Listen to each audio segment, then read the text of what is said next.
Hey y'all, welcome to the Filling Station. It's a new day, another opportunity to either make money in the market or to just learn from the market, right? But let me go ahead and give my disclaimer. I am not a financial advisor. I just enjoy teaching people how to build generational wealth. And yes, the stock market is just one of those avenues. So this video is for educational purposes only. With that being said, let's get started. So today, y'all, the first one on the list is Tesla. So yes, Tesla reported earnings on yesterday. And what's interesting about Tesla is this long, we're looking at the 30-minute chart, and this long green candle that it printed, that was made right when earnings were reported. What's interesting is Tesla traded sideways for a while. Let's see if I can make this a little bit bigger. Traded sideways for a while only to break out of that. And y'all, I always start with where are the trouble places, right? So Tesla came up past this 238 to 239. That was our gathering spot. And yesterday, as you can see, that's where we traded. We came down only to bounce off support around this 235 area, which is here, back above the 5 EMA, back to the gathering spot, right? That was between that 238 and 239 area. So as of now, where are the trouble places for Tesla?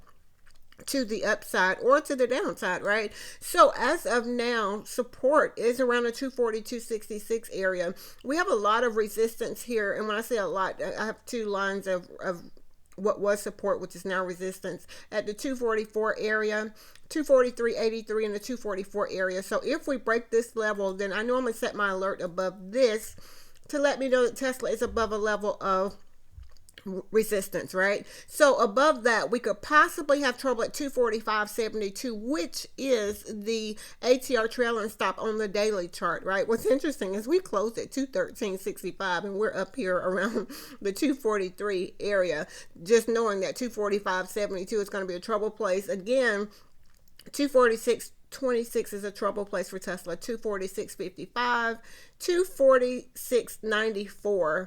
246.94. If we break that level, 248.32, 249.05, 249.65, and Tesla normally exceeds its ATR for the day. So it is interesting to see Tesla where it is as of right now. I'm going to go, this is the 1 hour chart, and I know Tesla and the SPY for my charts are really congested because I like to trade those and I really want to know where my trouble places are, right?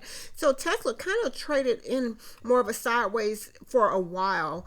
And knowing that before earnings, we were going to have a strong move up or a strong move down. We did not know which direction, but it chose a direction, and that is interesting. So if you traded Tesla, I would say, I always say if you trade Tesla, I always say trade carefully because, again, anything is possible. Nothing is guaranteed. So let's go look at the VIX just to see where we are today. And it's... we've made a high of $20.47. Let me make sure that was on yesterday, $20.47. I'm going to go back to my 30-minute chart yesterday's high was $20.47. We've come down off of that. Right now, the VIX is trading in this zone at 1871 as support. Resistance is around 1879. So where are the trouble places? We have 1886. 1888 is going to be a trouble place for the VIX. Now, if we should break that level, we could possibly have trouble around 1906, 1911, 1915, and 1920, which brings us to this 200 EMA. If we break this 1920 or 1924 area, we could possibly have trouble at 1936 and then 1943. Those are trouble places to the upside. Normally, when the VIX is up, the SPY is down, right? So now, let's look at the support areas for the VIX. Under 1871, we can come back and find support around 1855, under 1855, 1844, 1832. If we lose that 1832 area, 1802. So again, when the VIX is up, normally the SPY is down. So let's go look at the SPY just to see where we are. And what's interesting with the SPY is yesterday we hit a low of 574.42. But look at this red hammer on this 30-minute chart that it showed us. It gave us a signal of reversal. What's interesting, it came down to a level that we had marked here and bounced off of that. So that's why I say, y'all, this is nothing but support and resistance. Where are the trouble places based on where the candle has stopped before, where I always say what stopped it from moving down or what stopped it from going up. Remember those places because it's a strong possibility that we're going to come back and revisit that. So as of right now, where are the trouble places for the SPY? And it looks as if it's creating a gathering spot here at the 580.42 area, from 580.42 up to this 580.93. So I marked that 580.42 area because that's where price is as of now in this zone. This is where our candles are in this zone as of right now. So that 580.48.47 area, that's going to be our support area. Our resistance is here at 580.93. We have another resistance area at 581.37, which is right where this 200 EMA is. If we should break this level, we could possibly have trouble at 581.78. If we break that 581.78, we could possibly have trouble at 582.16. Beyond the 582.16 for the SPY, 582.52, and again at 582.80. 582.80. If we should break that 582.80, SPY could very well come back to 583.45. So those are trouble places to the upside, or our resistance area for the SPY today. Now to the downside, under this level of, let's say, 580.47 or 580.48 area, we'll say under 580.40. If we should break this level of 580.40 for the SPY, I would definitely watch. Let's see, let me get rid of that.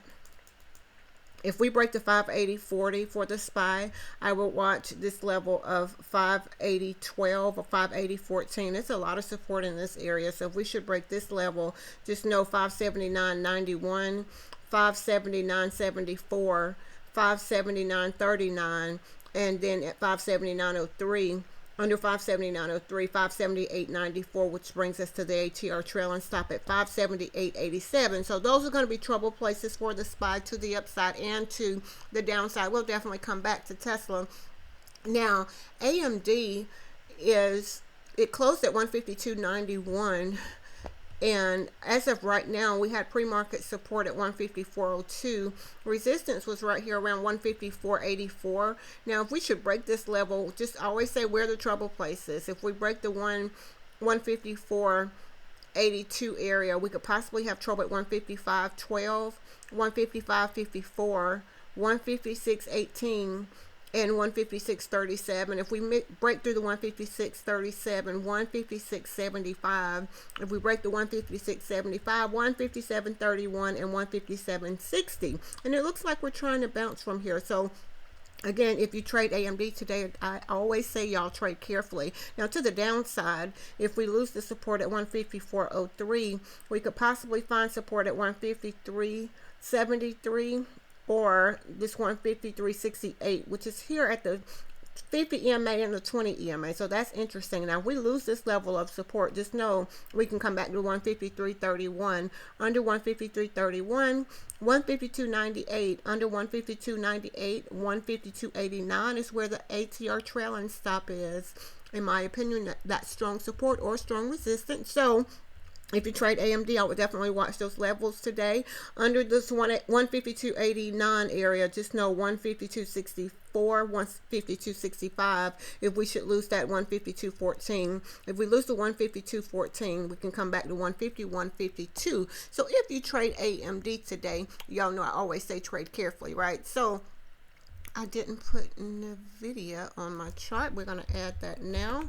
So as of now, let's go to NVIDIA just to see where we are. We closed at 139.56. We're having support around this area of 140.39, 140.89. Resistance, it looks like we're getting rejected at the ATR trailing stop. But as you can see, price is really in this zone here.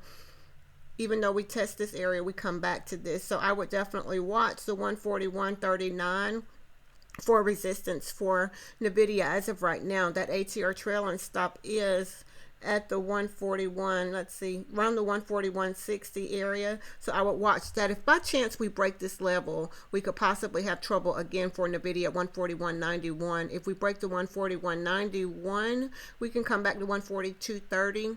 If we break the 142.30, we could possibly have trouble at 142.73. And if we break the 142.73 for NVIDIA, we can come back and have trouble around 143.26. If we break the 143.26 for NVIDIA, 143.72 is trouble place to the upside. Now, to the downside, if by chance we break under this level of 140.89, we could possibly find support at 140.79. Under that, we can find support at 140.38. Again here at 140.11. Under 140.11, let's say a 139.89. Under 139.89, 139.51. If we lose that 139.51, which is a 200 EMA on this 30-minute chart for NVIDIA, we can come back to 139.12. Under 139.12, 138.98, which is kind of close. That was a previous gathering spot, so I would definitely watch under this level, 138.98. We could very well come back to 138.57. So those are trouble places to the upside and to the downside for NVIDIA. If you trade NVIDIA today, y'all know I always say trade carefully, right? We do have a few inside day candles for today. Citigroup, or C, is an inside day candle. Above 63.62 gives us an upside target of 63.71. If by chance we break under this level of 62.61, we have a downside target of 61.28. So if you trade Citigroup or C, it is an inside day candle. Carnival Cruise Line, or CCL, is an inside day candle. Above 21.42 gives us a downside target of 21.59. Gives us an upside target of 21.59. If by chance we break under $20.82, we have a downside target of $20.75, and it is just trading in this zone here. So I would definitely watch Carnival Cruise Line. If you trade that today, it's trading in the zone of 21.01 and 21.10. Right, as of right now, it is an inside day candle, so trade carefully. Cisco, CSCO, is an inside day candle. Above 56.61 gives us 56.92. Under $56 gives us 55.84. So if you trade Cisco, it is an inside day candle. Delta Airlines is inside day candle. Above 55.06 gave us an upside target of 55.30. We have already reached that target of 55.55 today. That is pre-market high. So that's interesting for Delta. Let me get that off. And to the downside, now if by chance we break back to the downside under this level of 54.20, gives us a downside target of 54.18. So if you trade Delta Airlines, it is an inside day candle. KMI, or Kinder Morgan, is also an inside day candle for today. Above 24.87 gives us an upside target of 24.96. Under 24.60 gives us a downside target of 24.56. So if you trade Kinder Morgan or KMI, it is an inside day candle. And LAC is an inside day candle. Above $3.32, 3.36 is the target. Under $3.10 gives us a downside target of 2.97. So if you trade any of these, they are inside day candles. NEO is an inside day candle for today, and we've already reached the target to the downside. So the trigger was at 5.15, gave us a 5.14 target, which we've already made. The low is 5.06. So can we bounce and move back to the upside? I always say, y'all, anything is possible. Above $5.30 will give us a 5.35 target. NEO is an inside day candle. So let's go back to see where we are, with the SPY, just for a little recap. Seems like the SPY again is trading in this zone here. So I would definitely watch, if you trade the SPY today, that 580.48 and that 580.94. And I do believe we have economic data coming out at 8:30. So I would say trade carefully. And with Tesla is climbing still. And normally Tesla exceeds its ATR. It's going to be interesting how it trades today, considering, after earnings and this move that we had up on yesterday. Just keep in mind that because we closed at 213.65, there's going to be a gap to the downside that will need to be filled. Not saying that's going to happen today. Not saying it will happen today, because we could very well continue climbing. Just know that we're going to have trouble around that 245.72. So y'all, I hope these videos are very, very helpful. This is what I see when I look in the market. Again, I look at support and resistance on a little bit different scale. Yes, I look at the wider view, but when I'm in the trade, I need to know where my trouble places are. Right, so learning how to identify your trouble places is just simply support and resistance. So again, I hope that everyone have a very profitable, a very, very productive day today. If you could, please like, share, comment, and subscribe, because we learn and we grow together. So until next time, y'all be blessed, as well as a blessing unto others.